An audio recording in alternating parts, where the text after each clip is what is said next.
아바타 3편의 개봉이 이제 이 주도차에 남지 않았습니다. 그래서 새로운 정보와 평가들이 서서히 나오기 시작하고 있습니다. 디즈니 경영진은 무엇에 불만이 있으며 왜 속편의 흥행 수익이 2편보다 낮을 것으로 예측되는 걸까요? 그리고 정말로 흥행에 실패할 경우 네 번째와 다섯 번째 아바타가 취소될 수 있다는 것이 사실일까요? 앞으로 몇 분 동안 이 모든 것에 대해 이야기해보겠습니다. 우선 디즈니 경영진이 이 영화의 첫 번째 버전을 이미 봤다는 것부터 시작하겠습니다. 이는 논란이 될 만한 요소들을 잘라내고 극장판을 만드는 일반적인 과정입니다. 시사회 이후 이 비공개 모임에 많은 참석자들이 자신들의 의견을 제시했고 그 결과 영화는 18분 더 짧아졌습니다. 효과가 없거나 의미를 더하지 않는 장면들이 삭제되었습니다. 왜냐하면 영화가 이미 충분히 길었기 때문입니다. 하지만 여기서 흥미로운 점은 다른 것입니다. 디즈니의 수장인 밥 아이거는 마지막으로 발언하며 일부 동료들이 큰 그림을 보지 못한다고 비판하기까지 했습니다. 세 편이 훌륭하게 나왔으며 프랜차이즈의 핵심 아이디어를 완벽하게 보여준다고 언급했습니다. 아이거의 의견은 좋은 신호입니다. 왜냐하면 그가 스튜디오의 모든 프로젝트에 대한 최종 결정을 내리는 사람이기 때문입니다. 예를 들어 벤 솔로의 단독 영화는 이전에 모든 승인 단계를 성공적으로 통과했음에도 불구하고 그의 입장에 달려 있습니다. 아바타의 경우 물론 누구도 영화를 거절하지는 않았을 것입니다. 하지만 재편집을 위해 돌려보내거나 더 나쁘게는 추가 촬영을 지시하는 것은 충분히 현실적인 시나리오였을 겁니다. 몇 가지 수정이 이루어진 후 완성된 극장판은 비평가들에게 공개되었습니다. 줄거리를 실수로 노출하지 않기 위해 아직 완전한 리뷰는 없습니다. 하지만 첫인상은 이미 나와 있습니다. 요컨대 세 편은 이전 두 편에 비해 그야말로 믿을 수 없을 정도로 몰입감이 높다고 합니다. 심지어 관람 중에 몇 번 눈물을 흘렸다고 쓰는 사람도 있습니다. 속편은 더 감성적이고 깊이 있으며 드라마틱하게 만들어졌습니다. 또한 바랑이 설득력 있고 때로는 무섭게 다가왔으며 전투 장면들은 프랜차이즈를 새로운 차원으로 끌어올린다고 평가됩니다. 아바타 세 편은 정말로 일종의 중간 지점처럼 느껴지며 이 지점을 넘어서면 줄거리가 마지막 직선 주로에 들어섭니다. 하지만 모든 줄거리 결정이 정당화되는 것은 아니며 일부 비평가들은 그것들이 최소한 이상하다고 말합니다. 새 영화는 독창성으로 뛰어나지는 않으며 이야기의 거의 절반이 별다른 노력 없이 예측 가능합니다. 게다가 3시간의 러닝타임은 불필요하다고 여겨지며 품질 저하 없이 일부를 줄일 수도 있었을 것입니다. 시각 효과 면에서는 여전히 모든 것이 놀랍고 아름답고 웅장합니다. 이 영화는 반드시 큰 화면으로 봐야 합니다. 이것은 여전히 같은 공식으로 작동하는 바로 그 아바타이며 그래서 때때로 카메론이 자신을 반복하는 것처럼 느껴집니다. 여기서 네 번째와 다섯 번째 프랜차이즈 영화에 대한 의문이 생깁니다. 문제는 불과 제가 올해의 주요 개봉작 중 하나로 여겨짐에도 불구하고 분석가들은 미국 개봉 첫 주말에 약 1억 1천만 달러의 수입을 예측하고 있다는 점입니다. 비교하자면 이전 편들은 개봉 초기에 1억 3천만 달러 이상을 예측받았습니다. 다시 말해 분석가들은 아바타 3편이 전작들보다 낮은 최종 흥행 성적을 보일 것이라는 데 의견을 모으고 있습니다. 카메론의 공식에 대한 피로감이 분명히 드러납니다. 첫 번째 영화는 흥행 수익으로 거의 30억 달러를 벌어들였는데 이는 오늘날의 인플레이션을 감안하여 환산하면 40억 달러가 되었을 겁니다.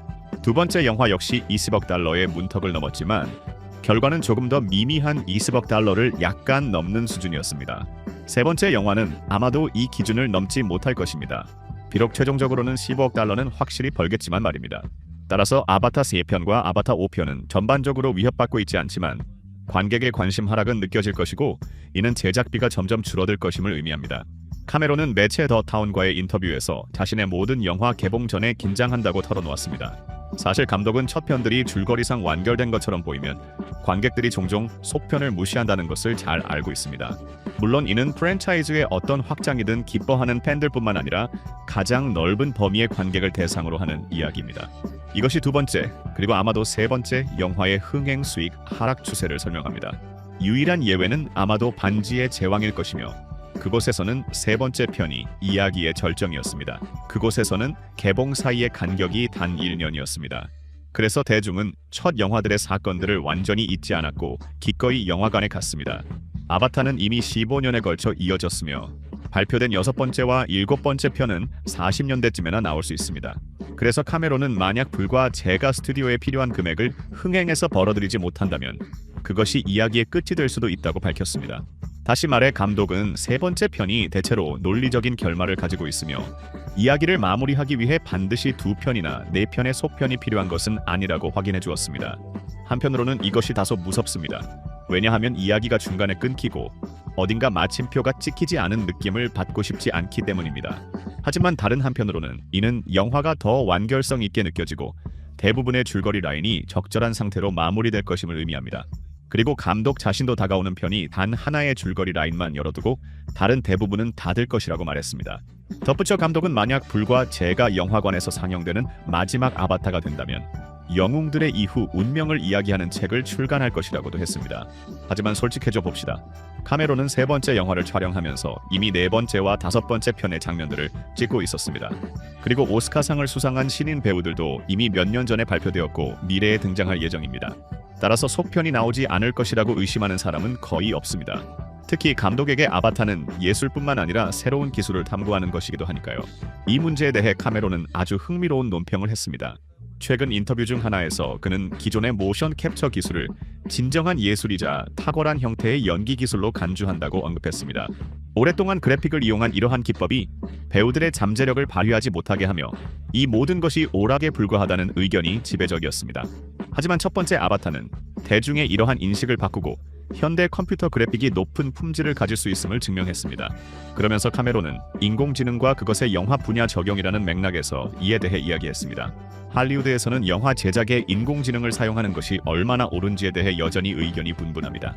예를 들어 기에르모 델 토로는 이러한 혁신을 날카롭게 비판하며 자신의 프랑켄슈타인에서는 오직 실용적인 효과에만 의존했습니다.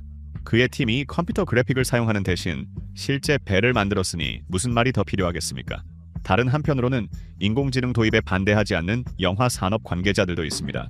그리고 아마존은 최근 한 애니메이션의 더빙을 인공지능에 맡겨 눈길을 끌었습니다. 결과는 좋게 말해도 별로였지만 이론적으로는 이것이 스튜디오의 작업을 가속화하고 시청자들에게 더빙에 있어 더 많은 선택권을 줄 수 있습니다.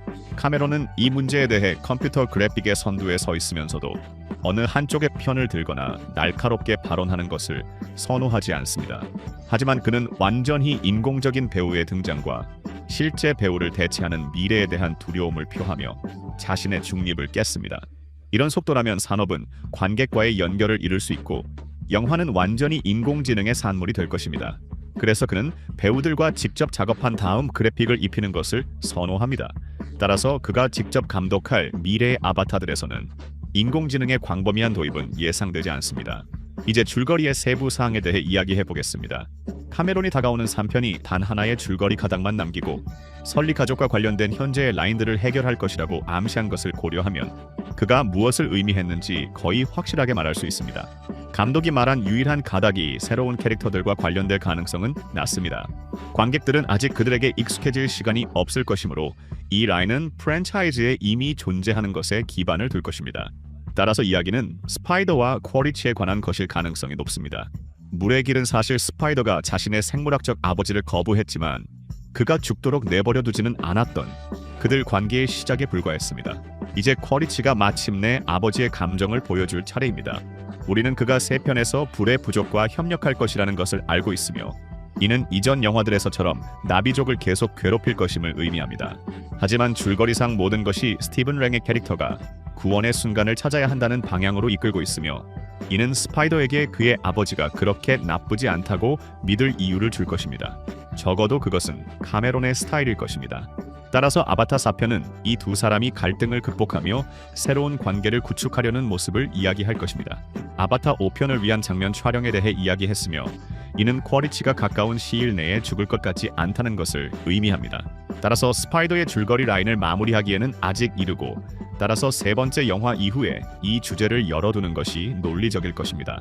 카메론은 쿼리치가 다가오는 영화에서 이미 크게 변할 것이라는 점을 숨기지 않습니다. 그에게는 극복과 자아를 찾아가는 길이 기다리고 있습니다. 왜냐하면 이제 그는 더 이상 인간이 아니라 나비에 더 가깝기 때문입니다. 감독은 또한 그의 에이와와의 커져가는 연결에 대해서도 언급했습니다. 결국 대령이 판도라의 편으로 넘어가 안티히어로가 된다고 해도 저는 놀라지 않을 것입니다. 결론적으로 세 번째 아바타에서 뭔가 엄청나게 예상치 못한 것을 기대해서는 안 됩니다. 이것은 판도라의 마법 같은 세계와 현지 민족의 문화에 몰입하게 하는데 탁월하게 작용하는 뛰어난 영화적 볼거리입니다. 줄거리의 중심에는 여전히 같은 영웅들, 같은 갈등이 있으며 이는 새로운 국면을 맞이할 것입니다. 성공할 경우 우리는 앞으로 20년 동안 다음 편들을 보러 다닐 것입니다. 실패할 경우 아니겠지만 그것을 믿는 사람은 거의 없습니다. 그러니 우리는 모든 것을 직접 눈으로 확인하고 반드시 모든 것을 상세히 분석하기 위해 12월 19일을 기다려 봅시다. 그동안 아바타가 언젠가 끝날 것이라고 믿는지, 그리고 세 번째 영화가 정말로 성공하지 못할 수도 있다고 생각하는지 댓글로 남겨주세요. 오늘 준비한 소식은 여기까지입니다, 여러분. 곧 새로운 영상으로 다시 만나요.